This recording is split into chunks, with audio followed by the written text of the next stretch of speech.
नमस्कार दोस्तों, मैं हूं डॉक्टर दीक्षा या आपके चहेती डॉक्टर सनशाइन। आज के इस वीडियो में हम डिस्कस करने वाले हैं प्रेस बायोपिया यानी कि रीडिंग ग्लासेस के लिए लेजर ट्रीटमेंट के ऑप्शंस क्या हैं और इसके साथ ही लेजर के अलावा और क्या क्या सर्जिकल ऑप्शंस हैं। तो चलिए शुरू करते हैं। सबसे पहले अ ब्रीफ इंट्रोडक्शन कि लैसिक क्या है। सो लैसिक, जैसे आप सब जानते हैं कि लैसिक जो है वो दूर का चश्मा हटाने के लिए काम आता है, यानी कि डिस्टेंस पावर हटाने के लिए ये most commonly done refractive surgery है। यूजुअली जो माइनस पावर का चश्मा रहता है उसके लिए ये बेस्ट काम करता है, लेकिन दूर का जो प्लस पावर का चश्मा है up to a certain limit उसको भी ये करेक्ट कर सकता है। लेकिन अगर आपका लैसिक हुआ है तो आपका दूर का चश्मा तो करेक्ट हो जाएगा, लेकिन 40 साल की उम्र के बाद जो पास का चश्मा आएगा वो करेक्ट नहीं होगा, उसके लिए आपको ग्लासेस पहनने पड़ेंगे। लेकिन कुछ कुछ ऐसी टेक्नोलॉजीज इंट्रोड्यूस हो चुकी हैं जो कि पास का चश्मा भी करेक्ट कर सकती है। तो आज हम उनके बारे में डिस्कस करते हैं।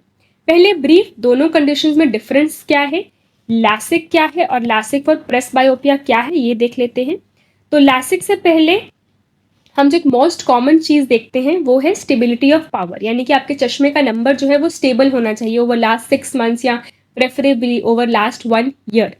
लेकिन प्रेस बायोपिया में क्या है, हर 1-2 साल के बाद आपका नंबर जो है वो बढ़ जाता है, तो इसलिए ये थोड़ा सा एक चैलेंजिंग सिचुएशन हो जाता है। सेकेंड थिंग है एकोमोडेशन। एकोमोडेशन यानी कि पास में देखने की क्षमता। तो हम जब लैसिक दूर के लिए करते हैं तो वो यंग एज में हमारी पास में देखने की क्षमता जो है वो इंटैक्ट रहती है, यानी कि हम पास में इजीली देख सकते हैं। लेकिन 40 के बाद जैसे ही वो एकोमोडेशन कम होती है हमें पास का चश्मे का नंबर लग जाता है। थर्ड है डिग्री ऑफ ग्लासेस इंडिपेंडेंस। अगर आपने लैसिक यंग एज में किया है तो आपका दूर का विजन चला गया, पास का आप एकोमोडेशन की वजह से देख सकते हैं। तो यंग एज में दूर के नंबर के लिए किया गया LASIK gives you 100% spectacled independence. लेकिन अगर आप 40 के बाद लैसिक के बारे में सोचते हैं तो कुछ हद तक स्पेक्टिकल इंडिपेंडेंस होता है। मान लो कि आपकी एज 42 है, आपका दूर का नंबर भी है और पास का भी है, तो लैसिक से आपका दूर का नंबर तो हट जाएगा, लेकिन जो पास का नंबर है वो रहेगा। तो अगर हम प्रेस बायोपिक एज के पास जाके लैसिक करवाते हैं तो स्पेक्टिकल इंडिपेंडेंस कंप्लीट नहीं रहता, क्योंकि पास का नंबर जो है वो बच ही जाता है। Next thing is duration of glasses independence. अगर आपने लैसिक 20 साल की उम्र पे कराया है तो 20 से लेके 40 साल तक आपके पास 20 ईयर्स हैं बिना चश्मे के अपने जीवन व्यतीत करने के लिए।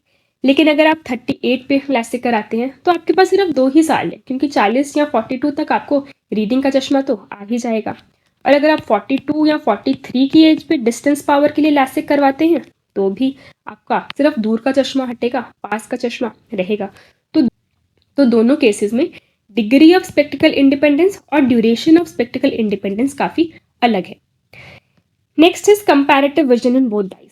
ये हम अगली स्लाइड में डिस्कस करेंगे कि हम जब लैसिक व प्रेस बायोपिया करते हैं या फिर 38-39 की एज में जो नॉर्मल लैसिक भी करते हैं तो दोनों आंखों को 100% करेक्ट नहीं करते। एक आई को डिस्टेंस के लिए करेक्ट करते हैं और दूसरी आई को थोड़ा सा नियर के लिए करेक्ट करते हैं। तो ऐसे केस में अगर आप दोनों आंखों की विजन को कंपेयर करेंगे तो आपको थोड़ा सा डिफरेंस जो है वो दिख सकता है। तो ये इंपॉर्टेंट पॉइंट्स है टू कंसिडर जब आप पास का चश्मा हटाने के लिए लैसिक करवाना चाहते हैं, या फिर अगर आप उस एज पे दूर का चश्मा हटाने के लिए लैसिक कराना चाहते हैं जब आपका रीडिंग ग्लासेस जो है वो ऑलरेडी आ चुका है। अभी है how LASIK works for presbyopia. So basically monovision एक कॉन्सेप्ट रहता है, यानी कि जो हमारी दो आंखें हैं उनमें से एक आंख जो है उसको डिस्टेंस के लिए करेक्ट किया जाता है और दूसरी आंख को नियर के लिए करेक्ट किया जाता है। ऐसा नॉर्मली हर प्रकार के लैसिक के साथ किया जा सकता है। सपोज आपका -3 का नंबर है डिस्टेंस के लिए और आप +1 पहनते हैं नियर के लिए, तो आपकी एक आंख में पूरा का पूरा -3 करेक्ट कर दिया जाएगा, दूसरी आंख में 3 करेक्ट नहीं किया जाएगा, 2.25 या 2.5 करेक्ट किया जाएगा। तो जो बचा हुआ 0.75 के आसपास का पावर है वो आपका +1 के लिए कंपेंसेट करेगा, आपकी रीडिंग की रिक्वायरमेंट को थोड़ा कम कर देगा। लेकिन दो स्पेसिफिक टाइप के लैसिक हैं, ये इधर थोड़ा कट गया है। एक तो होता है प्रेस बायॉन्ड और दूसरा होता है presby LASIK. Presby LASIK, तो ये दोनों का एब्लेशन प्रोफाइल थोड़ा इस प्रकार से होता है, कॉर्निया के ऊपर एक ब्लेंड बना देते हैं जिसकी वजह से एक आंख जो है वो इंटरमीडिएट और डिस्टेंस के लिए करेक्टेड रहती है और दूसरी आंख जो है वो इंटरमीडिएट और नियर के लिए रहती है। तो यानी कि ये भी एक मोनोविजन ही है, लेकिन एक डिफरेंट टाइप का मोनोविजन, थोड़ा इंक्रीज डेप्थ ऑफ फोकस के हिसाब का मोनोविजन है, जो कि दोनों आंखों को थोड़ा ब्लेंड करके किया जाता है और इससे आपका दूर का और कुछ 5-7 साल के लिए पास का चश्मा भी हट जाता है। तो जो धीरे धीरे एज के साथ हर एक एक साल के साथ जो 0.25 0.5 नंबर बढ़ता है, इस ब्लेंड की वजह से उसको भी कंपनसेट किया जाता है। लेकिन जो इस टाइप का लेसिक है, इसके साथ कुछ कुछ प्रॉब्लम्स है। वो क्या क्या है? लिमिटेड ड्यूरेशन ओनली, ऐसा नहीं है कि आपने एक बार कराया और काम खत्म।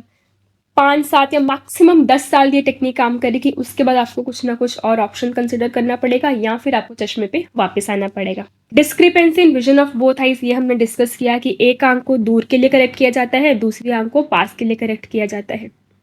तो आगे जाकर अगर किसी भी एक आंख में कुछ भी रेटिना में कुछ प्रॉब्लम हो गया या फिर और कुछ भी हो गया कि एक आंख का विजन जो है वो कम हो गया, तो वो थोड़ा कॉम्प्रोमाइज़ वाली बात हो जाती है कि आपकी एक ही फंक्शनल आई जो है वो बचेगी।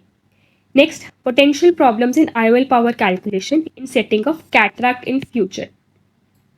तो ये चीज़ जो है ये हर प्रकार के लैसिक के बाद होता है, लेकिन प्रेस बायोपिया के बाद किए हुए लैसिक में क्योंकि शेप ज़्यादा एबनॉर्मल होती है, लेज़र एब्लेशन पैटर्न थोड़ा ज़्यादा अलग होता है, तो उसकी वजह से जो IOL पावर कैलकुलेशन है वो इतने अच्छे से नहीं हो पाती। मिस्टर SRK के साथ भी कुछ कुछ ऐसा ही हुआ था। उन्होंने भी पहले प्रेस बायोन सर्जरी करवाई थी अपना पास का चश्मा हटवाने के लिए, लेकिन जब कैटरैक्ट हुआ तो उसके बाद जो लेंस पावर कैलकुलेशन है उसमें थोड़ी सी गड़बड़ हुई, जिसकी वजह से ही had to undergo probably an IOL exchange. Exactly क्या हुआ था नो वन नोज। तो प्रेस बायोपिया के बाद हुए वाले लैसिक जो है कुछ टाइम तक तो ठीक रहता है, लेकिन आगे जाकर कुछ कुछ प्रॉब्लम हो सकती है। तो इसके अलावा दूसरा ऑप्शन क्या है जो कि मेरे अकॉर्डिंग थोड़ा सा सेफर है, थोड़ा सा बेटर है, वो है press biopic phakic contact lens. यानी कि इसमें हम एक कॉन्टैक्ट लेंस रहता है उसको आई के अंदर डालते हैं। This is more of like an ICL, presbyopia के लिए ICL। काफ़ी सारी कंपनीज ने इसको इंट्रोड्यूस किया है।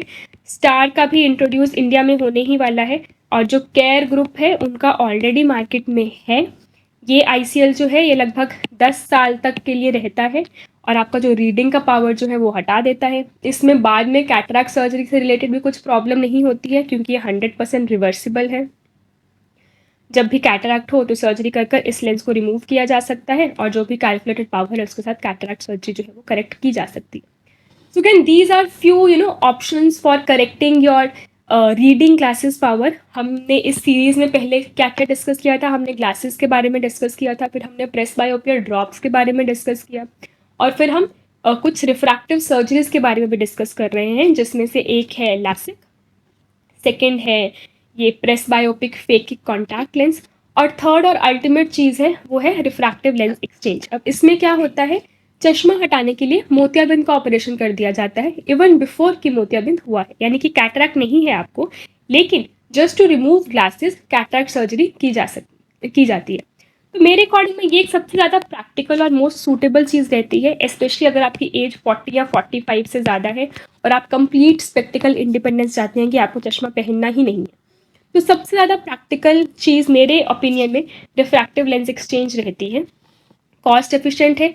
अगर आप प्रेस बायोपिक फेकी कॉन्टैक्ट लेंस करते हैं तो ये भी एक रिवर्सिबल ऑप्शन है, this is also a very good option, लेकिन कॉस्ट फैक्टर इसमें ऐड हो जाता है कि because lens itself is quite costly. आप दोनों आंख का करेंगे, उसके बाद फिर अराउंड 10 साल बाद आपको कैटरैक्ट सर्जरी के लिए तो स्पेंड करना ही पड़ेगा। सो उससे बेटर है कि हम पहले ही कैटरैक्ट सर्जरी कर दें, लेंस एक्सचेंज कर दें, उसमें ये थोड़ा कॉस्ट एफिशिएंट भी हो जाता है।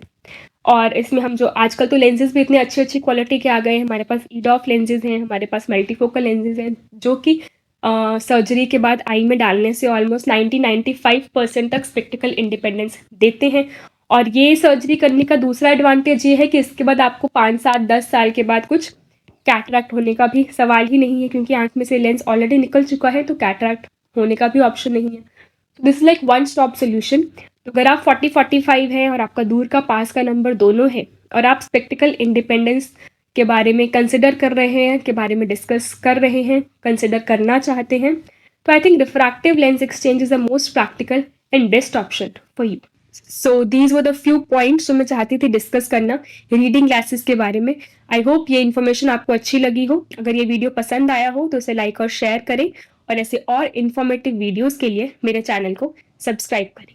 So this was doctor sunshine, illuminating lives with clarity of vision. धन्यवाद।